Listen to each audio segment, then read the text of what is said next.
Assalamualaikum warahmatullahi wabarakatuh. Selamat pagi, siang, dan juga malam. Pada kesempatan kali ini, saya akan mencoba mendemonstrasikan bagaimana sih caranya melakukan procure to pay pada sistem Odoo.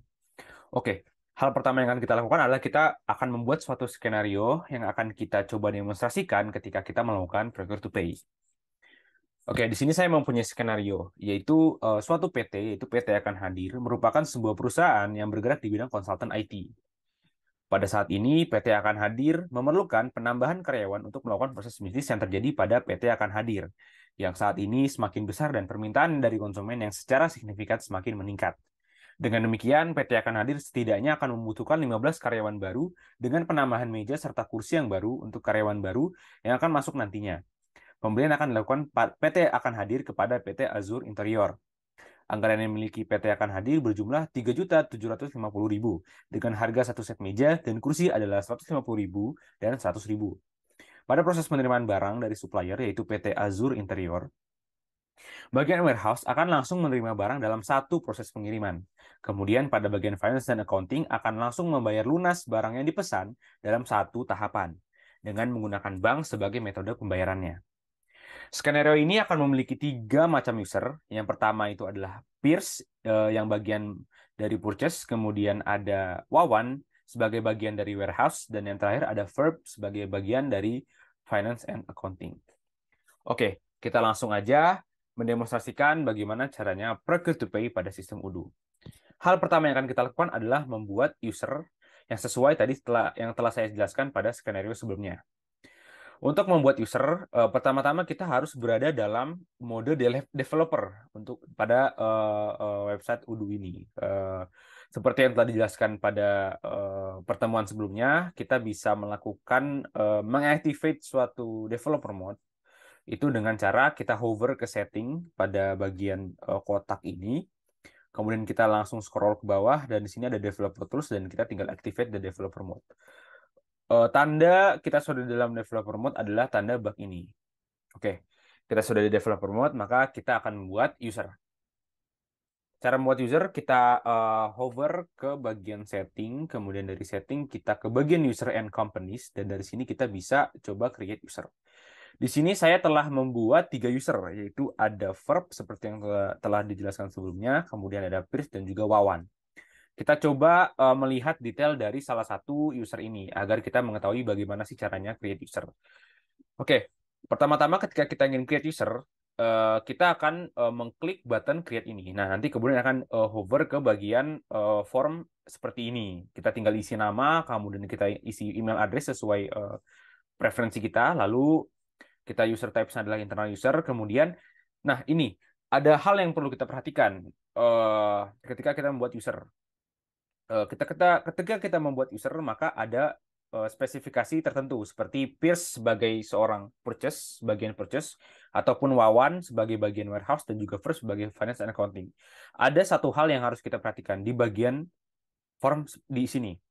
Ketika kita membuat suatu user, kita akan mencoba menspesifikasi apa saja sih yang bisa mereka lakukan sebagai bagian mereka. Ya, Pierce mungkin di bagian purchase. Maka hal yang perlu kita perhatikan di sini adalah bahwa Pierce sebagai purchase hanya bisa menjadi administrator di bagian purchase, tidak di bagian accounting, sales, inventory maupun administration. Seperti itu. Kemudian kita hover ke bagian user Wawan, maka kita harus menspesifikasi Wawan sebagai karyawan di bagian warehouse, yang mana kita akan men-set administrator di bagian inventory, tidak di lain form, sales, accounting maupun yang lainnya. Selanjutnya, kita ke bagian verb. Nah, di verb ini, verb merupakan karyawan di bagian finance dan juga accounting. Maka yang akan kita jadikan administrator adalah di bagian accounting, yaitu invoicing, di mana kita akan menjadikan verb sebagai billing administrator. Oke, setelah kita membuat semua user yang kita butuhkan untuk skenario pada kesempatan kali ini, maka hal selanjutnya yang akan kita lakukan adalah mengubah setiap password yang dimiliki user yang telah kita buat. Dengan cara kita memencet bagian action di sebelah sini, kemudian kita change password. Nah, dari sini kita tinggal klik new password, kemudian kita tulis sesuai preferensi password yang kita inginkan, kemudian kita change password di sini, gitu. Seperti itu. Nah, setelah kita membuat user sudah benar dan juga passwordnya sudah di-set, maka kita mulai login ke setiap user tersebut. Di sini saya melakukan login di 3 browser berbeda. Yang pertama ada di incognito mode Google Chrome, kemudian private window Safari, dan juga Windows Safari itu sendiri. Seperti yang bisa kalian lihat di sini, bahwa saya telah masuk ke bagian Pierce sebagai bagian dari purchase, di mana di sini browsernya merupakan browser incognito mode dari Chrome. Kemudian selanjutnya ada Wawan di private window dari Safari. Kemudian di window Safari itu sendiri yaitu Verb sebagai bagian dari karyawan accounting. Oke. Oke, hal selanjutnya adalah kita melakukan pemesanan barang. Oke, kita ke bagian Pierce sebagai bagian dari karyawan purchase, kemudian kita hover ke bagian kotak ini, kemudian kita masuk ke purchase. Sebelum kita melakukan order, di sini kita akan meng-create request for quotation. Nah, sebelum kita membuat request for quotation, kita melihat dulu produk yang akan kita beli nantinya.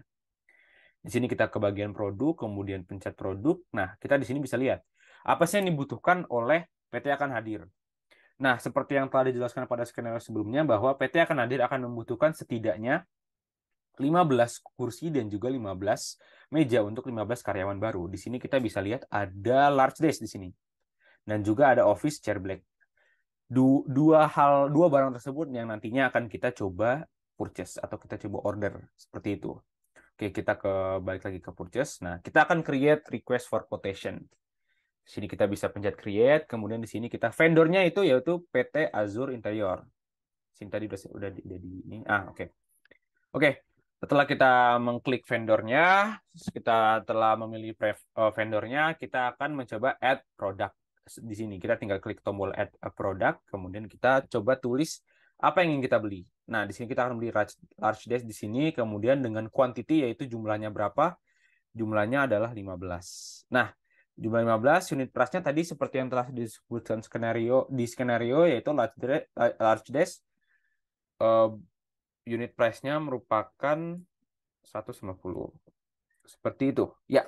Nah, sudah terlihat, maka subtotalnya segini. Nah, hal kedua adalah kita akan membeli office chair black. Nah, seperti itu.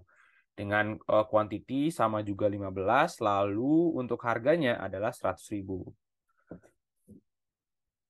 Ya, oke, seperti ini. Maka kita terlihat bahwa totalnya adalah 3.750.000 sesuai dengan budget yang dimiliki oleh PT Akan Hadir. Nah, di sini kita akan mencoba untuk send by email RFQ ini gitu. Kita send by email. Oke. Nah, kita loading dulu sebentar. Agak lama memang, kita tunggu sebentar saja. Nah, di sini kita lihat bahwa template email sudah diberikan dari Udo itu sendiri. Kita tinggal cek apa yang harus kita coba edit. Dan di sini sepertinya tidak ada yang harus kita edit ya dengan RFQ-nya dengan kode P00009. Sepertinya sudah aman. Kita tinggal send. Oke. Nah, bisa kita lihat di sini terjadi sebuah log note, di mana yang pertama kita membuat purchase order, kemudian kita mengirim RFQ-nya. Dan di sini ada statusnya terlihat adalah RFQ send. Oke, setelah kita melakukan RFQ send, kita confirm order tersebut. Seperti itu. Jadi setelah send email, kita mencoba confirm order dari RFQ tersebut. Nah, maka dia akan menjadi dari RFQ send menjadi purchase order di sini. Nah, oke. Setelah kita membuat purchase order di bagian purchase, kita akan mencoba menerima barang tersebut di bagian warehouse. Maka kita akan hover ke account si Wawan. Oke, dari sini kita bisa coba inventory, kemudian dari inventory kita coba lihat receipt. Dari receipt kita bisa lihat di sini. Tadi kita lihat kodenya, source dokumennya adalah P0009. Kita coba pencet ya, kita coba hover ke bagian, nah ini seperti ini. Oke, karena kita melakukan penerimaan barang itu secara satu tahap, jadi kita akan menuntaskan dengan satu tahapan saja. Jadi semuanya meja dan juga kursi akan kita selesaikan dalam satu tahapan gitu. Nah, setelah kita menyelesaikan atau membuat dan tersebut, indikator dan tersebut menjadi jumlah dari setiap meja dan juga kursinya, kita akan validate order tersebut. Kita coba validate. Oke, di sini dari statusnya yang ready menjadi done. Sehingga barang harusnya sudah ternotis kepada bagian purchase bahwa barang telah ready untuk dibayarkan. Karena barang udah siap dikirimkan gitu. Oke, kita balik lagi ke bagian purchase. Kita coba uh, uh, refresh. Oke, terlihat di sini bahwa Wawan sebagai bagian dari warehouse telah menerima order dari Pierce sebagai bagian purchase, yaitu large desk sebanyak 15 buah dan juga kursi sebanyak 15 buah. Maka di sini kita bisa membuat vendor bill. Oke, kita coba create bill di sini, kita pencet buttonnya. Oke, dari sini telah dibuatlah suatu vendor bill dari order yang kita buat. Seperti itu. Oke, setelah kita membuat vendor bill, maka kita hover ke bagian user dari accounting.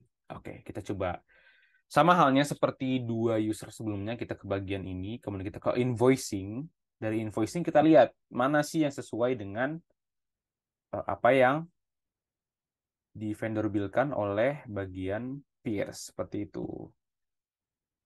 It's coba uh, refresh dulu. Oke, kita kita setelah dari kita telah membuat vendor bill, kita coba alihkan ke bagian vendor sini, kemudian kita mencet bill di sini. Nah, lihat di sini terdapat jumlah order 3.750 yang sesuai dengan yang telah kita buat tadi vendor bill. Di sini juga terlihat numbernya bahwa 2023 03 0001. Sama seperti di sini. Jadi sesuai, kita hover. Nah, oke, telah terbuat vendor bill-nya, subtotalnya dan juga totalnya, ya. Oke, maka kita coba uh, confirm ya. Kita coba confirm. Oh ya, oke. Setelah tadi kita membuat vendor bill, maka kita coba hover ke bagian vendor bill-nya, kemudian kita coba uh, bayar vendor bill tersebut. Kita accounting date-nya, bill date-nya kita coba buat menjadi hari ini. Lalu kita coba confirm. Nah, oke, setelah kita confirm bill date-nya, kita coba untuk register payment. Dari register payment ini, ya kan? Setelah kita ubah vendor bill dari draft menjadi posted, kita coba register payment. Sini kita preferensi kita tadi sesuai skenario bahwa kita akan membayar dengan bank, kemudian dengan amount-nya adalah 3.750 atau lunas karena dalam satu tahapan. Gitu. Kita create payment. Oke, setelah create payment, maka akan muncul invoice paid. Seperti itu. Dari yang night paid menjadi paid. Tandanya ada di sini. Nah, kita telah membayar order tersebut. Nah, kita coba hover ke bagian Pierce. Ketika kita refresh, maka akan muncul paid. Nah, setelah langkah tersebut, maka barang telah diterima dan juga barang telah terbayarkan. Maka telah selesai demonstrasi dari Procure to Pay pada sistem Udu kali ini. Semoga bermanfaat. Terima kasih kalian telah menonton dan telah memperhatikan. Sampai jumpa di kesempatan lainnya lagi. Wassalamualaikum warahmatullahi wabarakatuh.